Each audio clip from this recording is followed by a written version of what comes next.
அஸ்ஸலாமு அலைக்கும். Welcome to Nouri kitchen. இன்றைக்கி ஒரு ஸ்வீட் ஃபிரினி ரெடி பண்ண போகிறோம். அது எப்படி ரெடி பண்ணுறங்கிறத பார்ப்போம்.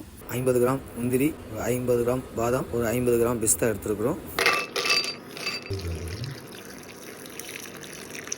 அரை மணி நேரம் இதை அப்படியே ஊற விட்டுரும். இந்த கேப்பில் நம்ம ஒரு 1/4 கிலோ அளவுக்கு சம்பா கோதுமை எடுத்துருக்குறோம். உடைச்ச சம்பா கோதுமை. இதை ஃபுல்லாக ஒரு 10 நிமிஷம் லோ ஃப்ளேமில் வச்சு இதை நல்லா ரோஸ்ட் பண்ணி எடுத்துக்குவோம். இதை ஒரு பவுலுக்கு மாற்றிக்குவோம். தண்ணி ஆட் பண்ணிக்கும். ஒரு 1/2 லிட்டர் அளவுக்கு இதில் தண்ணி சேர்த்துக்குவோம். தண்ணி சேர்த்து இதை ஃபுல்லாக மிக்ஸ் பண்ணி விட்டு கரெக்டாக ஒரு 1 ஹவர் இதை அப்படியே ஊற விட்டுருவோம். இப்போ இதெல்லாம் ஃபுல்லாக ஊறிடுச்சு. இப்போ இந்த அளவுக்கு ஊறி இருக்குது.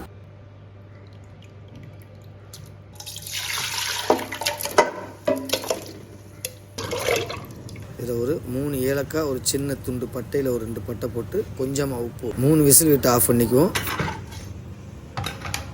இப்போ நம்ம ஊற வச்ச அந்த பாதாம், பிஸ்தா, முந்திரி இது எல்லாத்தையுமே உரித்து ஒரு மிக்ஸி ஜாரில் சேர்த்து இதை ஒரு ஃபைன் பேஸ்ட்டாக அரைச்சி எடுத்துக்குவோம். சம்பா கோதுமை வெந்துருச்சு. நல்லா மசிகிற அளவுக்கு வேக விடணும். இப்போ இந்த ஸ்டேஜில் இதில் 300 கிராம் அளவுக்கு சுகர் ஆட் பண்ணிக்குவோம். சுகர் ஆட் பண்ணிவிட்டு ஃபுல்லாக எல்லாத்தையுமே இதை மிக்ஸ் பண்ணிக்குவோம். இந்த சுகர் எல்லாம் ஃபுல்லாக மெல்ட் ஆகிடுச்சு. 1 லிட்டர் அளவுக்கு பால் சேர்த்துக்குவோம். திக்கான பால் ஆட் பண்ணியிருக்கிறோம். ஆட் பண்ணி எல்லாத்தையும் ஃபுல்லாக நல்லா மிக்ஸ் பண்ணிக்குவோம்.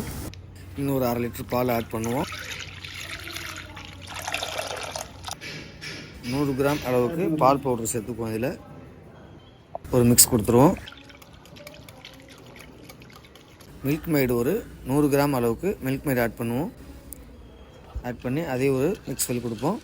இப்போ இந்த ஸ்டேஜில் நம்ம அரைச்சி வச்சுருக்கிற அந்த பாதாம், முந்திரி, பிஸ்தா பேஸ்ட்டை இதில் ஆட் பண்ணிக்குவோம். ஆட் பண்ணி ஃபுல்லாக மிக்ஸ் பண்ணிக்குவோம். பாயசத்தில் சேர்த்துருவோம்.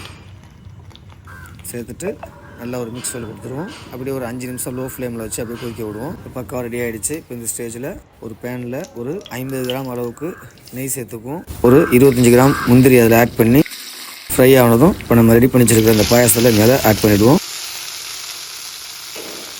லைட்டாக ஒரு மிக்ஸ் கொடுத்துருவோம்.